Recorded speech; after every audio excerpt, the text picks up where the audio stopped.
After 17 years of absence in a foreign land, he finally returned to Korea. Before him lay a scene shrouded in mist with a cold, desolate building standing as a witness to the buried past. This was not just a return, but the beginning of a journey of revenge and uncovering the truth where all painful memories would be unearthed from the very start. Before him were two urns of ashes, the last remains of his parents, Haejeong and Sunyeok. The silence in the funeral hall made time seem to stand still while the pain silently gnawed at his heart. This was not just a farewell, but the start of a vow. Those responsible for this tragedy would have to pay. The young man stood silently before the memorial portrait, his eyes firm but filled with pain. After 17 years, he had returned, not to lament, but to begin a journey of revenge. The cold question slipped out from the smiling lips: what is the value of a life? To him, it was no longer sacred, but merely the beginning of a plan calculated long ago. Fear filled the eyes of the child, a suffocating feeling when caught between life and death, when everything familiar suddenly vanished. The violent storm that night was like a fateful verdict. 17 years ago, at 10:32 p.m., the boy was swept into tragedy in the sea as the giant ship rocked in a lightning bolt that tore through the sky. In the raging sea, the boy panicked, struggling in the freezing water, desperately calling out for his parents in vain, a heart-wrenching scream amidst the fateful storm. Thunder tore through the night sky, lightning flashed across the rain like a foreboding omen of the disaster that had befallen the boy's life. In the torrential rain amidst the dark ocean, the boy helplessly screamed for his parents, his cry echoing through the storm like it was tearing apart his heart, but all that was met was an endless, cold emptiness. Despite the huge waves and the roaring storm, the boy swam frantically in desperation, his eyes gleaming with a desperate determination, as if he would not give up hope of finding his family again as long as he had a breath left. Amidst the white veil of rain, the boy froze upon seeing a dark figure drifting limply ahead. His heart was as if gripped by extreme fear, knowing that this could be a truth he never wanted to face. The boy struggled in the icy water, crying out for his mother in despair as his trembling hand reached out to the familiar hair, a fragile hope amidst the nightmare that was engulfing everything. Within the swirling, violent waters, the boy clung to his mother's lifeless body. Between the darkness and the stormy sky, the pain was evident on his young face as he touched his beloved parent for the last time. Amidst the raging storm, the boy, having just escaped the water, trembled as he clung to the black rock, his panicked and painful eyes gazing towards the dark sky where his family had just vanished forever. A desperate cry tore through the stormy rain. The boy, with eyes full of panic, reached out to grab his mother, but a violent wave suddenly swept in, pulling him away, completely separating him from his loved one in the nightmare of the sea at night. The small body sank gradually into the cold depths of the sea, his eyes still wide with utmost fear, unable to close. The boy struggled in vain in the deep water, as if still holding on to the hope of finding the embrace of his parents who had forever departed. In a moment of life and death, the boy endured the cruel sensation of suffocation. Despite being surrounded by despair, his eyes burst with life. He had to resurface, had to keep living, even if there was only a glimmer of hope left.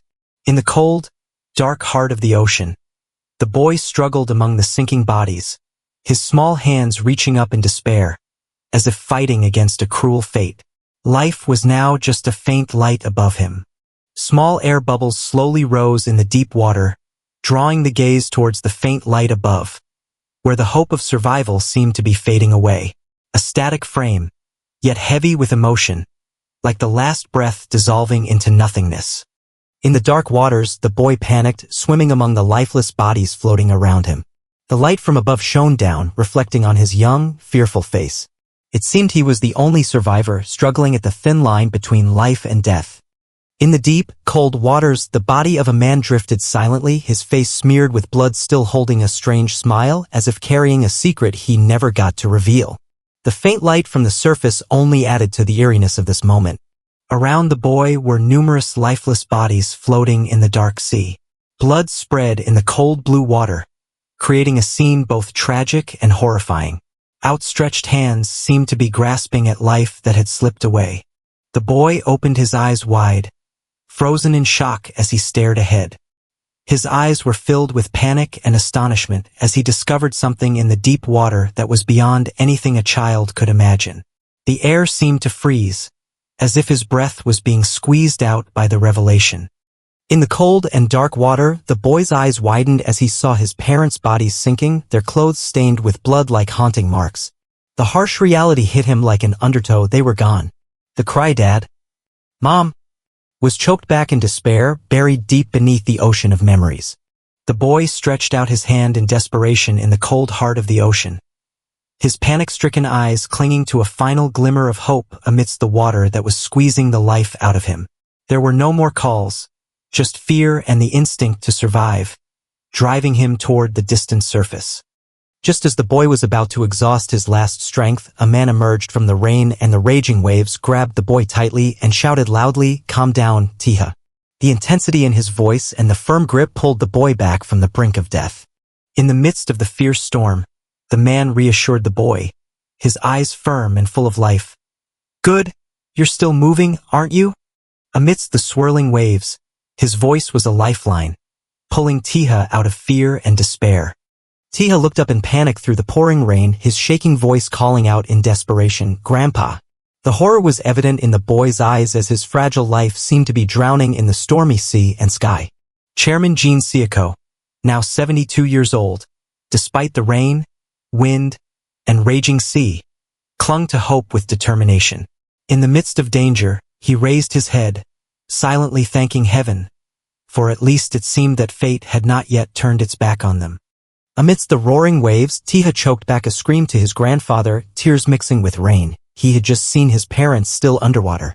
But his grandfather's response was cold and desperate, extinguishing the fragile hope. He knew it was too late to turn back. In the chaotic sea and sky, Jin Seok gripped Taeha's shoulder tightly, his eyes piercing through the rain like a knife. With a gravity he had never shown before, he told his grandson to listen carefully, for what he was about to say would change Taeha's life forever. Taeha was taken aback by his grandfather's words amidst the rushing water. Though his heart was filled with pain, Jin Seok entrusted him with a sacred wish. Taeha was to be the future heir of Cheonggu. In that moment, the fate of a child took a turn toward a path full of challenges and destiny. His grandfather handed Taeha a fountain pen, a small object carrying a great responsibility. It was not just a symbol of inheritance, but also a key to finding the person who could protect him in the future. Lawyer Kim In-soo. Amidst the raging waves, a glimmer of hope was passed on. In the pouring rain, his grandfather tried to convey his final message to Taeha, not to trust anyone and to go to a secret place as soon as he set foot in Korea. But the sentence was cut off by a fateful wave. Taeha could only scream out in panic, "Grandpa." Amidst the raging storm and rising water, Taeha cried out in despair, begging his grandfather to save his parents first. His eyes were filled with tears, staring into the dark water where his parents were still sinking, his young heart shattering with helplessness and fear. Jin Seok silently clenched his fist, his body drenched in water and blood amidst the raging storm. Though his body was severely injured, his eyes still showed determination and deep sorrow as he was forced to make an irreversible decision. Taeha's eyes widened in horror, tears indistinguishable from rainwater. He stammered out a choked, "Grandpa," as if he couldn't believe what was happening before his eyes, a terrible premonition tearing apart his young heart. The boy was stunned, his eyes wide open in despair as he heard the cruel truth. His shaking hand clutched the object his grandfather had left behind, his heart shattered amidst the waves. The loss was no longer a vague fear, it had become a harsh reality beyond salvation. He let go. The final words echoed like a will. "Taeha, you must live, no matter what." Amidst the roaring storm, the warm hand slipped out of reach, leaving the child alone on the cold sea surface with the burden of survival and a future full of hatred. Taeha screamed out in despair amidst the pouring rain as his grandfather's hand slipped out of his grasp. The moment of parting was torn apart by the raging waves and choked sobs, marking the beginning of a child's solitary journey amidst the ocean and a destiny full of loss. Taeha turned back amidst the raging waves, his shaking eyes catching a glimpse of his grandfather, who was slowly sinking into the darkness of the sea. That moment was frozen in time amidst the storm as the two were separated forever in an irredeemable tragedy. A bolt of lightning tore through the pitch-black night sky, illuminating a fateful moment like a declaration of destiny. The thunder boomed like the cry of the earth and sky, witnessing the sacred last words Taeha had just received. Tragedy? willpower, and burden were beginning to be etched deeply into the young boy's fate. The gentle light of dawn seeped through the emerald-green water, casting upon Taeha's innocent face as he drifted silently amidst the vast ocean. The aftermath of the tragedy still lingered at the corners of his eyes, but in this rare moment of peace, the boy who carried his family's last testament had officially embarked on a journey of survival, carrying both pain and hope. He was the sole survivor and the destined heir. Taeha's face now seemed to have let go of everything, the pain of losing his parents, his grandfather's sacrifice, and the storm he had just endured. He lay still in the crystal-clear water, his eyes half-closed as if in a dream, but the tranquility on his face revealed a deep-seated pain. This was not the end, but the beginning of a fate that had been entrusted to him. The boy's eyes slowly opened amidst the dazzling sunlight reflecting off the water. Despite being exhausted and drained, his eyes still shone with life, a faint spark of awareness amidst the tragedy.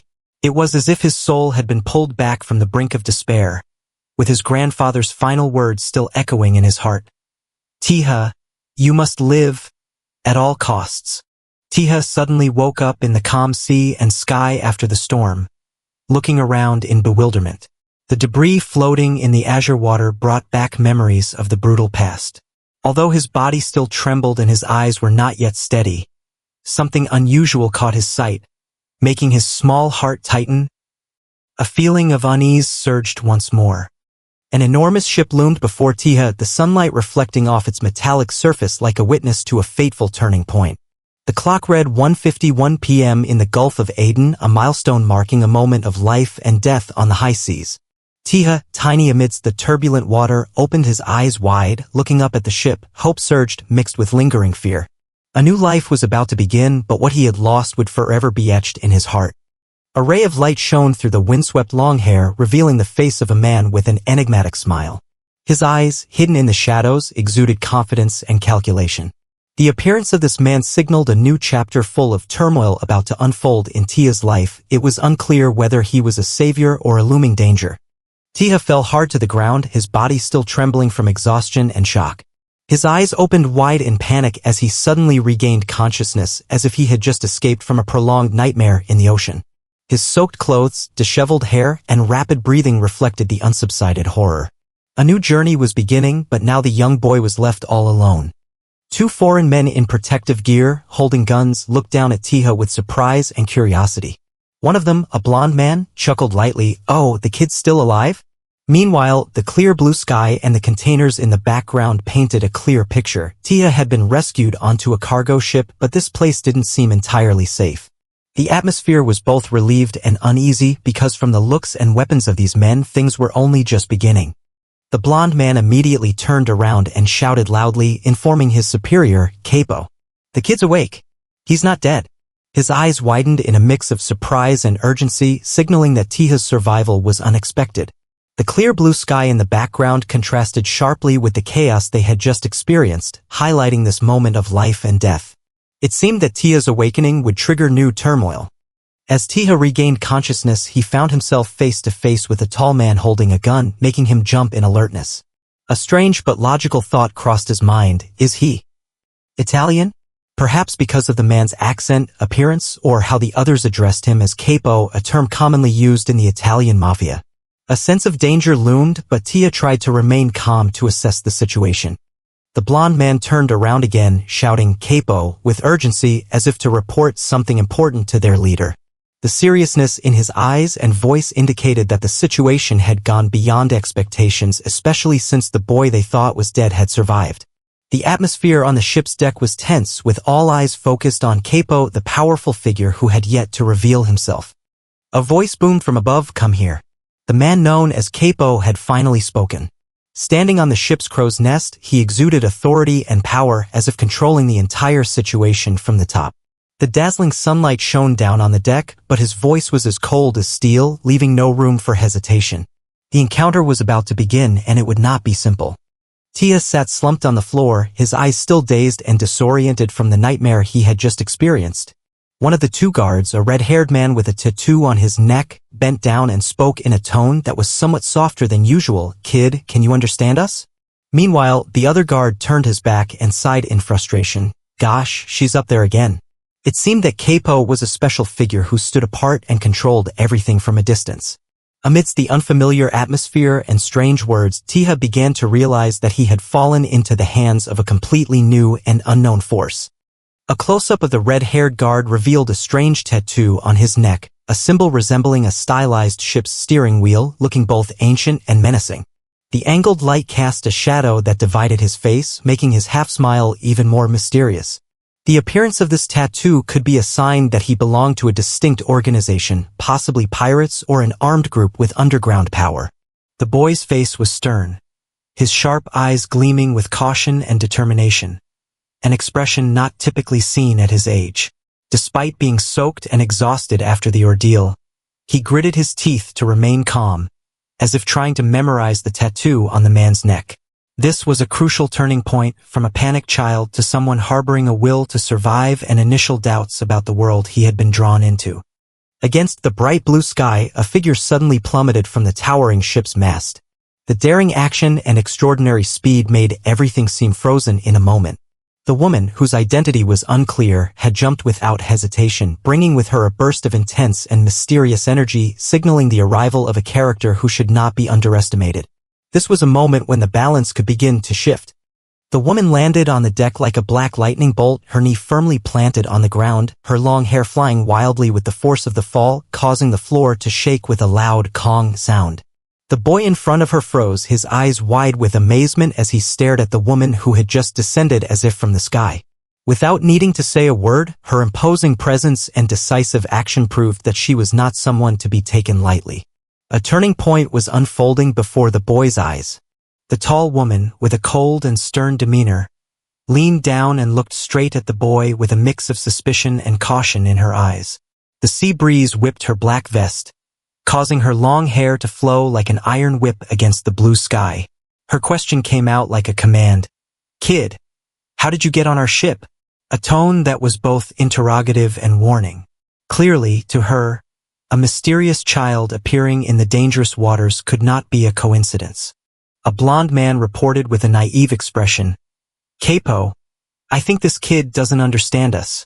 Immediately, from above, Capo, the powerful woman from earlier, erupted in anger. "Then go find someone who can use body language or someone who can translate."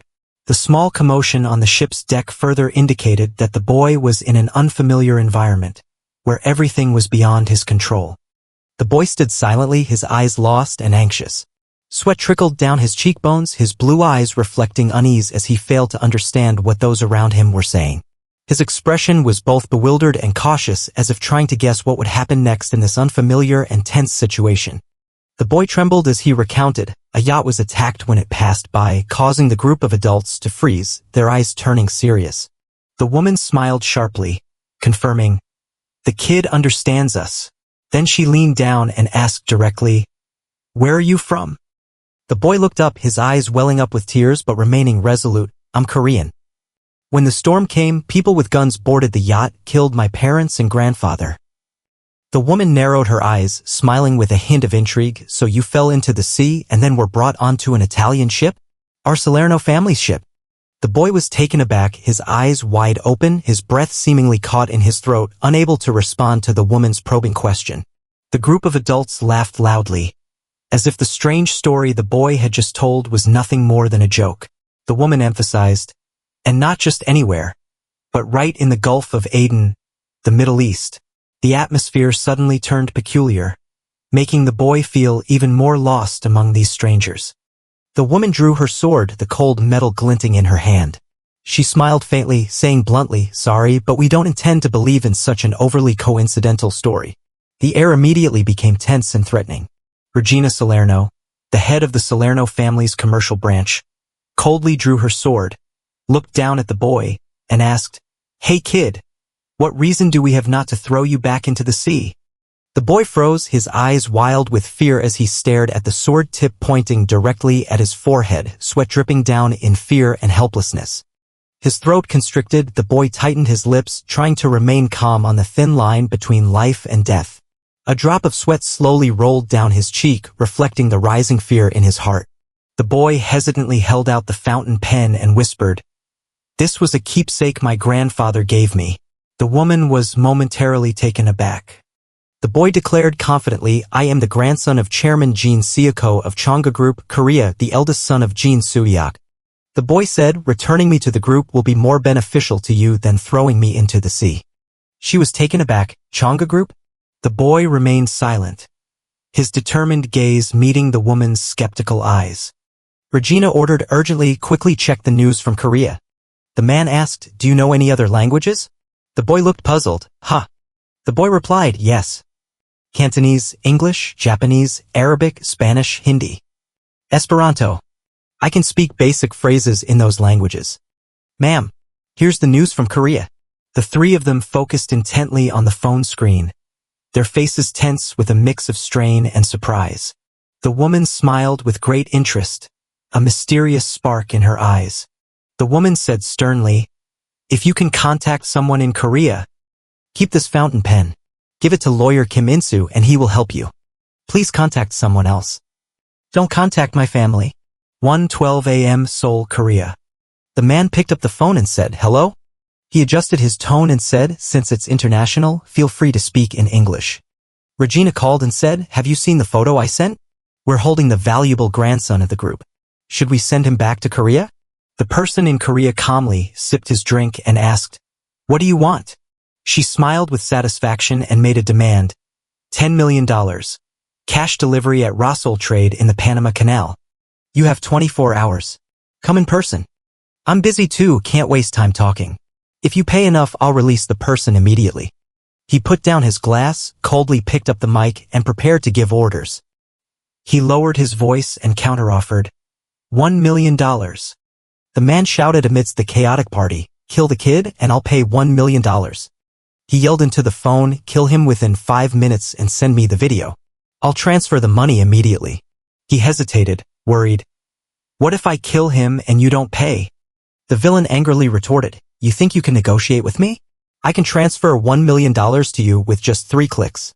The villain threatened, if you don't kill the kid, I'll expose you as the attackers and pin all the blame on you. He reported back, I've relayed the message.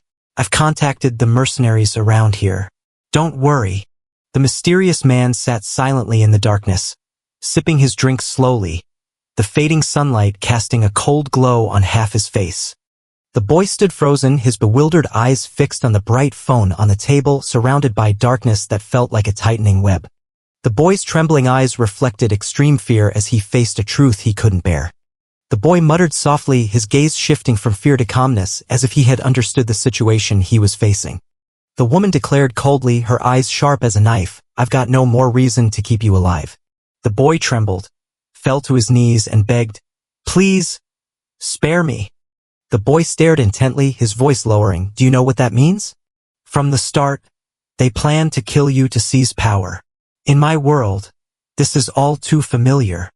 The boy's shocked and panicked expression as the harsh truth hit him.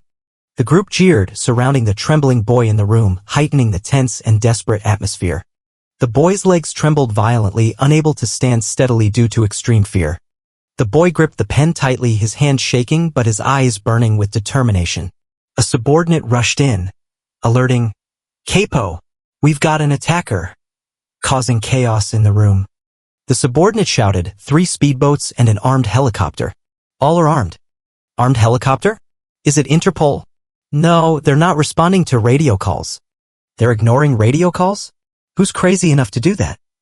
She turned back to the child with a cold gaze, her face tense due to the unexpected situation. She gritted her teeth, suspecting that the Korean was searching for the child from the previous call. The boy bravely stabbed the pen into his hand to create an escape opportunity. All 3 were stunned by the boy's bold action. The boy trembled but stood firm, declaring, killing me is pointless now. The woman glared angrily, while the boy clenched his fist, blood dripping from the wound, unwavering. The boy held out his bloody fist with a determined gaze, accept me. As long as I have the power to avenge, I'll be loyal forever. Salerno's tattoo. When did this kid see it? She burst out laughing at the boy's request, her eyes full of contempt. She joyfully ordered a party to be held while the boy stood silently, his hands still bleeding. She asked coldly, her sharp eyes fixed on the boy, who was trembling with his head bowed over the blood on the table. She gazed deeply into his eyes, confirming one last time, "You want the power to avenge, even if it means being stained with blood?" In the heavy downpour, the boy screamed desperately, "Taeha, you must inherit Changgu." The boy clenched his fist, his eyes filled with determination. She smiled, amused by the boy's resistance. She kicked open the door and ordered, "Follow me." From now on, the boy's life belonged to Salerno. Live and die for the family. With her head held high, she faced the armed helicopter, ready to step into battle. Taeha stood frozen on the ship's deck, his eyes wide with shock as he looked up at the sky, blood dripping from his hand. 17 years later, Taeha appeared, mature and confident, with cold eyes and a self-assured smile. No body was found, but this was still the only place for him to pay his respects to the deceased. The young man smiled quietly before the resting place, his eyes reflecting a mix of serenity and deep determination. His eyes suddenly wavered, noticing something unusual in the silence. A car sped towards him in a tense moment as if it wanted to shatter the stillness. A burst of gunfire shattered the rear window and he dodged the bullets by a hair's breadth, his cold eyes filled with killing intent. The hail of bullets tore through the glass wall and the urn, shattering everything and sending shards flying everywhere amidst the deafening explosions. A group of assassins stepped out of a black car, simultaneously aiming their guns and firing without hesitation. One of the assassins, enraged, stamped his foot and cursed his companions for missing the target. Lee Jang-gu, the security manager of the Changgu Group, ordered a search for the CEO. Lee Jang-gu was furious, unable to believe that someone dared to kidnap the CEO of the Changgu Group and expected to survive. A subordinate reported that they had found the suspect's car, just as manager Lee Jang-gu had described. The people from Changgu emphasized, "We must ensure the CEO's absolute safety." A violent explosion destroyed both the car and the surrounding area. Blood splattered behind the manager as one of his subordinates was killed right in front of him. The man in green descended from the sky, swinging his sword with both hands, blood splattering everywhere across the battlefield. The Changgu manager stood stunned, looking down at the deep gash in his abdomen, his face filled with outrage. The manager panicked, realizing that his bulletproof vest couldn't withstand the previous blow. An enraged attacker charged forward, cursing his opponent for being cowardly. The young man turned around coldly and retorted, "It's not your turn to judge." The young man unleashed a powerful spinning kick to his opponent's back, a swift counterattack that caught the enemy off guard. A deadly hook sent blood spraying as the opponent crashed to the ground midair. Empty eyes, blood stained behind. He had realized his impending death. Covered in blood, he stood silently in the night. He had completed his revenge. With a calm expression still stained with blood, his revenge was complete. Leaving the flames behind, he walked away without looking back. He got into the car, the flames and black smoke still swirling behind him. He opened the paper bag, his cold eyes filled with calculation, his cheeks still smeared with dried blood. He stepped out of the car, carrying the paper bag, and walked resolutely across the empty parking lot. The bound man trembled, begging for mercy, while Taeha coldly opened the trunk, his eyes showing no hesitation. Kim In-soo, the former lawyer of Changgu Electronics, frantically justified that he was just following orders. Taeha opened the trunk, revealing a mysterious golden armor inside. Money scattered around the figure amidst desperate screams. $1 million. CEO. He smiled coldly under the light shining on his blood-stained face. The money promised 17 years ago seems to be overdue. The man stuttered in panic. Damn it, $1 million. A cold voice echoed through the microphone.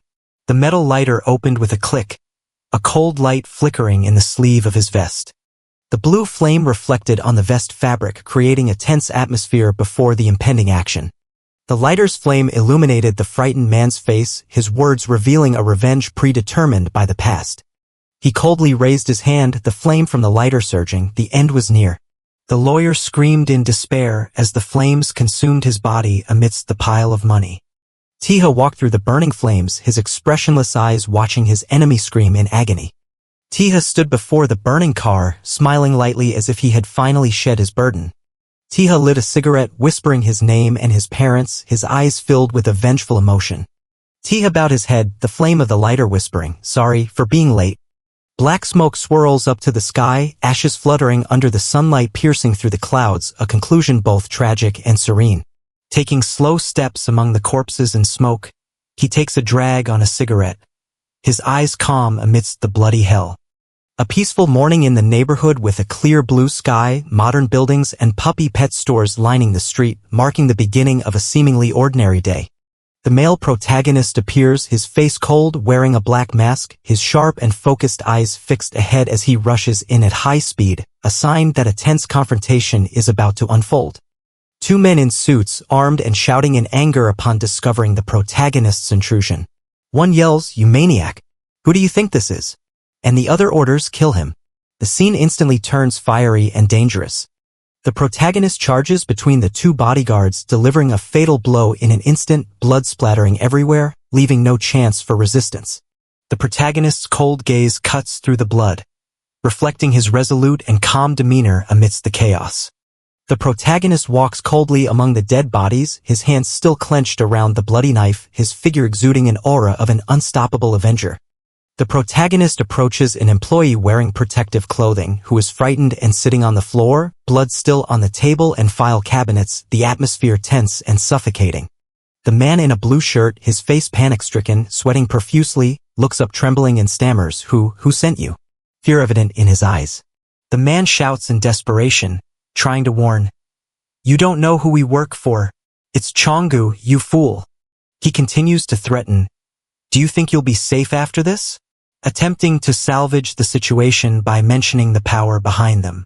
The young man calmly wipes the blood off his knife, his eyes cold and indifferent, reminding, Holdings, a private security company hired by Chonggu. His statement clearly shows that he is fully informed and unafraid of the power behind them. The man tries to remain calm, revealing, "Our task is to protect the secrets of Chonggu's directors and key executives outside work hours, especially in the Gangbok area. Most of their time outside of protection duties is spent monitoring the private lives of those who oppose Chonggu, including journalists and whistleblowers. They carry out kidnappings, assaults, murders, and other violent acts under contract, essentially functioning as a professional criminal organization." The two bound individuals struggle to break free, making desperate, futile attempts to resist. The masked man stands coldly, throwing the knife to the ground in front of the two bound hostages, his gaze full of menace. He orders the three hostages to leave and warns that no one is to reveal that they saw him. A flash of red against a white background signals the sudden appearance of a new character. The three bound individuals, now freed, sit stunned around the fallen knife on the floor, still shaken by what just happened. An elderly man, knife in hand, approaches the masked young man, his eyes hesitant as if contemplating something, suddenly heightening the tension. The elderly man shouts thanks as he makes a hasty escape, but his rushed action draws the attention of the captors, catching the masked young man off guard and prompting one of the henchmen to shout in response to the chaos. The white-haired young man turns back upon hearing the shout, "Hui," his face bruised and his eyes full of anger. The man in a blue shirt frantically asks if the attacker is a relative of the victims amidst the scene of death and bloodshed in the office. The masked man makes a phone call, stating that it's hard to talk with the others still there.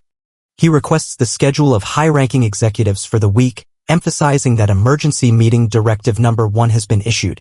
The panicked man refuses to disclose information, fearing he will be killed along with his family if he talks.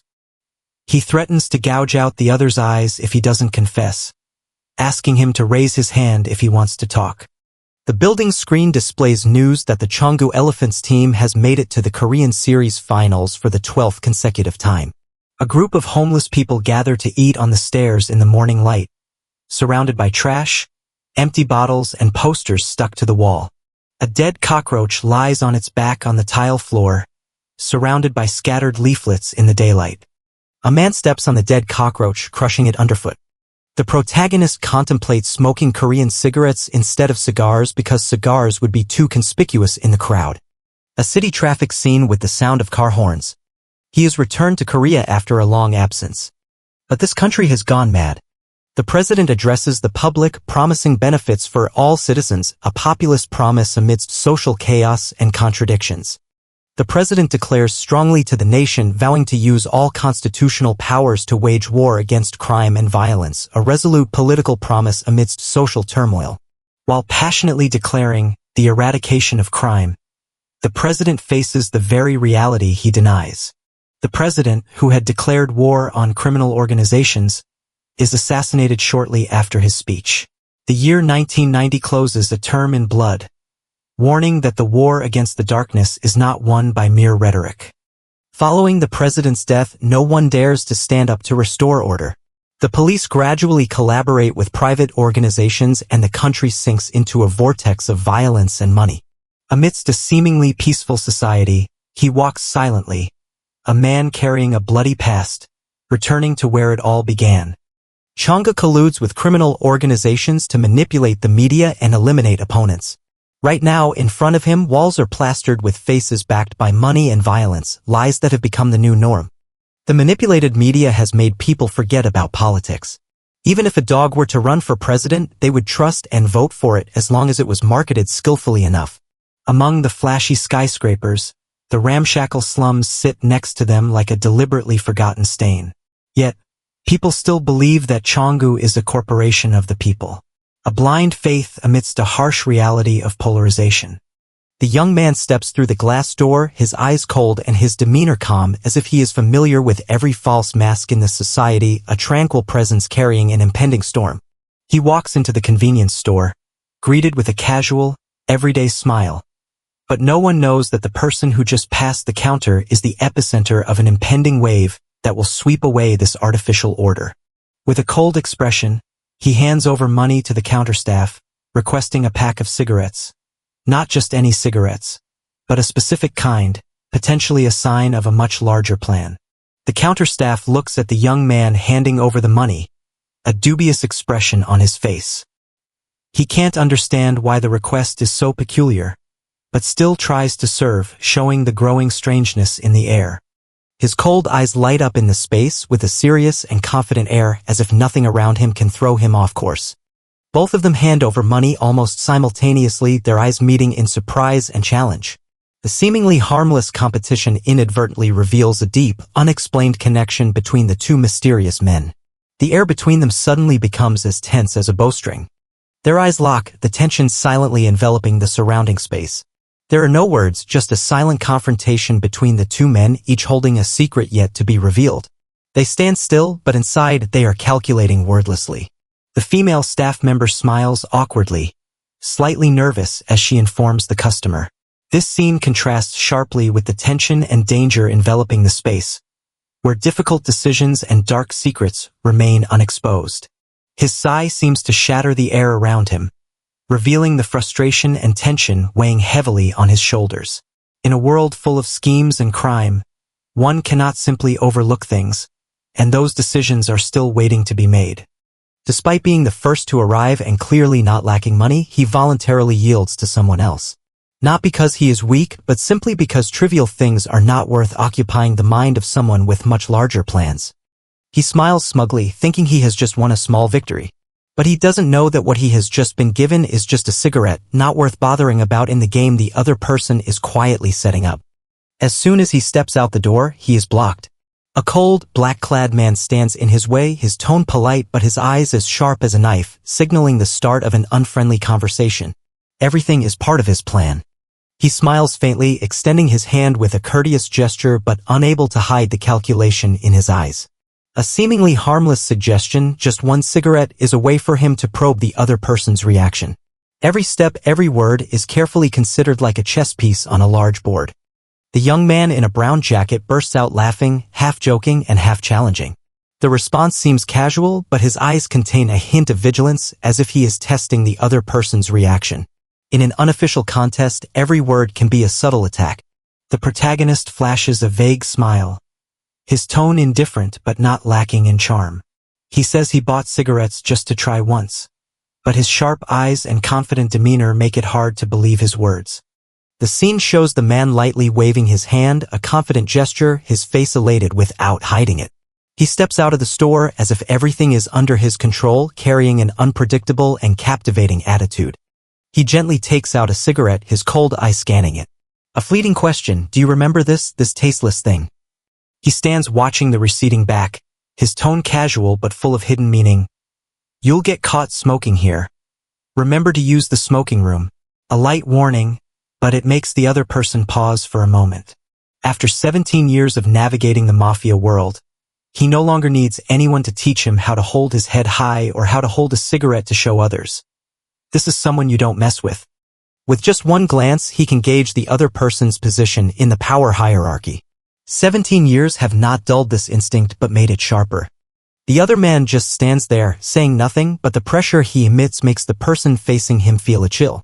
Experience tells him that this person is not an amateur. In that brief moment, he silently compared the other person to the monsters he had faced in a foreign land. A question flashed in his mind. Could it be that in South Korea, talented and formidable individuals are so easily encountered?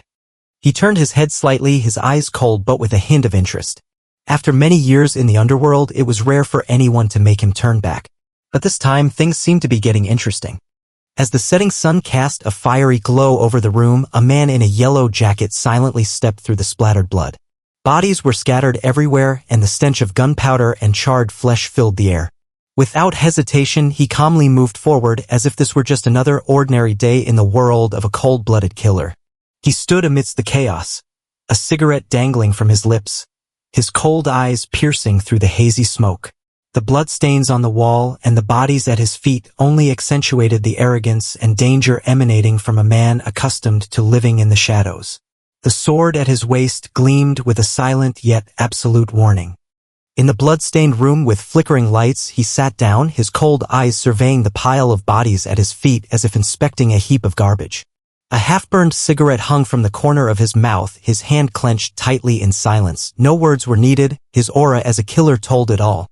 His eyes were as sharp as a blade as he glanced over the bodies below and whispered his assessment. The cut was just right for perfect sashimi. It was an instinct born from living too long in a blood-soaked world. He gently touched his finger to the still warm pool of blood, leaving a smudged trail in the air. No words were necessary. That single gesture was enough to confirm that he was no stranger to the stench of death. Amidst the blood-stained room, he slowly pressed the phone to his ear, his voice as calm as if he had just woken up on a peaceful morning. Yes, it's me. The simple statement made everything around him colder than the corpses at his feet. While bodies still lay scattered at his feet, he stepped out of the blood-soaked room, nonchalantly holding the phone to his ear. His voice carried a hint of irritation. What's going on? I told you not to call at this hour. The person on the other end reminded him of a meeting, but his expression remained unconcerned, as if there were no boundary between killing and everyday work. He coldly issued an order over the phone, his eyes still indifferent amidst the bloody scene. No hesitation, no wavering, just a decisive, postpone it. For him, all schedules were flexible except for the purges. On the deserted rooftop, the sniper rifle still lay, cold and precise. Under the slanting afternoon light, the body of a woman slumped on a chair, unable to react. The man who had killed Vice Chairman Kim In-soo was now targeting a new victim. No one knew who he was, all they knew was that this time he had come for a different name. As the wine-red sunset faded, the man sat calmly, but the eyes behind him gradually darkened upon hearing the bad news. The security company that was supposed to cooperate today had lost all contact. When his men arrived, all they found were blood-soaked corpses in a dark room. A conspiracy had begun, and he was the next target. In the suffocating space filled with files and dried blood, he sat beside the body of a fallen guard. His sharp eyes scanned the deep wound, his low voice concluding, this was a lone attack carried out with just one sword. The ruthless precision indicated that the perpetrator was not only strong but also extremely skilled. He leaned forward, the ember of his cigarette casting a suggestive smile on his face. His voice was soft but firm, like a dagger thrust into the listener's heart. The killer of Vice Chairman Kim In-soo was no ordinary person, and he knew exactly where the secret meeting took place. A warning was veiled under a layer of calm, deadly intent. The wine glass lightly touched the table, producing a crisp sound amidst the tense atmosphere. The man behind it didn't flinch. With a firm tone, he reiterated the tradition of the Chonga clan, an unchanging rule: in times of crisis, all branches of the clan must unite. It wasn't an explanation, it was an unspoken command. He leaned back in his chair, looking relaxed as if everything were just a joke. The tradition of the Chonga clan was a closely guarded secret, passed down within the family, yet the other party knew and had acted first. His words seemed surprised, but at the bottom of his eyes was a cold vigilance. Because of this, he had no choice but to assign a secret task to the other party, demanding they uncover the infiltrator in absolute silence. He placed his hand on the bleeding wound of the severely injured man, his tense eyes following each faint breath, trying to find any remaining clues. As his fingers touched the blood, a familiar name burst from his mind, Blade. On the street corner, the young man in black smiled amiably, asking to borrow a cigarette. His polite demeanor hid something dangerous. He pulled out a cigarette from the pack with his left hand, revealing a scar on the back of his hand, a memory of a once ruthless individual. The person couldn't be an ordinary individual, wounds like that only appear if one has wielded a sword and survived countless battles. In the darkness, Cheon Heemin wondered, is there anyone else in the family strong enough to wield a sword that he hadn't known about? The man standing outside sneered, my family? They're useless, they can't even cut an apple properly. Cheon Heemin was taken aback. Unable to refute or deny, he silently accepted the order along with a hefty sum of money to guard the place. Light streamed in through the slightly ajar door, illuminating the floor littered with corpses and fresh blood. Cheon Heemin stepped in, his eyes cold. Although reluctant, he accepted the offer. However, his voice was firm, I'll come, but enhance the security. Cheon Heemin hung up, visibly irritated. His face twisted in annoyance at being given orders, but he ultimately acquiesced to the directive. As soon as he ended the call, he vented his frustration on the bodyguard beside him, muttering arrogantly. In his eyes, taking orders from others was an affront. While adjusting his tie, he heard a strange noise behind him. His sharp instincts immediately put him on guard. He rushed into the meeting room, unable to hide his surprise at seeing the chairman already seated there. Cheon Heemin exited the dark alley, phone in hand, reporting the situation. He confirmed he would withdraw after completing the temporary support task. Accused of betrayal, he was perplexed. His expression was a mix of disbelief and anger, as if he couldn't believe his loyalty was being questioned. Despite his initial hesitation, he walked away resolutely. 100 million was the price that made his hesitation disappear, leaving only determination to complete the contract. The call continued, this time a vague warning about an imminent danger. His face was somber and he began to feel uneasy. He ended the call with a resolute expression. Although unclear about the details, he kept his promise to explain later, his demeanor calm and cold. A stranger emerged from the shadows. His casual remark about one stick not being enough filled the air with suspicion. The game had begun. A young man in black leaned against the wall, his eyes cold. He emphasized that encountering someone with such skills near the scene couldn't be a coincidence. He had been tracking his target for a long time. Cheon Heemin laughed bitterly, holding his head in exasperation. Today was a day of humiliation, losing medicine, being followed, and being outsmarted. He gritted his teeth, half laughing and half angry, pointing out that he wasn't foolish. This was the first time he'd been played like that. Both began to close in on each other. Under the streetlights, their heavy footsteps echoed tensely. A question was about to be asked. The opponent's eyes gleamed, directly asking, "Who are you?" The atmosphere was icy, enveloping the alley. Cheon Heemin maintained a smirk. He pointed at the opponent, responding nonchalantly that he was just helping with something, nothing serious.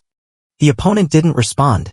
Up close, his eyes flashed with caution and readiness to act. The figure in black drew both swords from his belt. His stance was fluid, ready for confrontation. There was no turning back. The swords clashed swiftly. The two faced each other inches apart.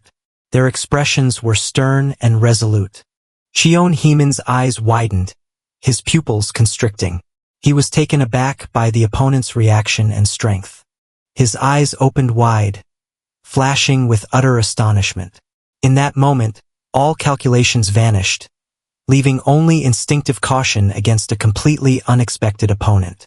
The cold blade tore through the air, descending like a whirlwind. He gritted his teeth, enduring the slashes that cut through his flesh, but his eyes never wavered. The real battle had begun. Both swung their swords in a fateful moment. One leapt down from the sky like a thunderbolt. The other looked up, countering with a decisive slash. The swords intersected, sparks flying in the dark night, marking the beginning of a merciless battle. He gripped the hilt tightly, his eyes tense but unwavering. Under the fluttering cloak was the determination of someone who refused to lose. He had to win this battle. The sword sliced through the wind, carrying condensed murderous intent. A slash without hesitation, enough to make the enemy hear only the whistling wind before being swept into a cold steel storm. The blade sliced past the wall, leaving a long, brutal scar. He leapt up, his survival instincts kicking in, narrowly avoiding the attack in a hair's breadth between life and death. As soon as he dodged, he counterattacked with a surprise move. Metal pipes shot out from his hand like rain, tearing through the air towards his opponent, his eyes showing no hesitation. He leaned to dodge the attack by a hair's breadth, but what fell before him left him stunned. The steel pipe had been cut. He didn't even notice when. His face stiffened, his eyes reflecting the sharpness of a silent slash. The deserted alley was filled with the remnants of the battle, but the enemy had vanished without a trace. His suspicious gaze swept through the darkness. Where did he go? Under the dim light, he bent down, panting heavily, with cold sweat soaking his forehead. His unfocused eyes looked down at something protruding from the ground. That was wriggling. Both of them charged down like two sharp blades tearing through the night, each landing a fatal blow, as if by unspoken agreement, striking at the very line between life and death. In the moment the blade was about to strike, his eyes blazed with a mixture of shocking killing intent and anger. Although he had just escaped danger, he still managed a defiant smile, the kind of smile that someone who knows they are always living on the edge of misfortune and death would make. Under the cold, blue moonlight, he stood still, his hand tightly gripping the hilt of his sword, his eyes following the figure of the strange person who was hovering in midair, a creature that didn't belong to this world. A nagging question echoed in his mind: why did those monsters keep targeting people like him?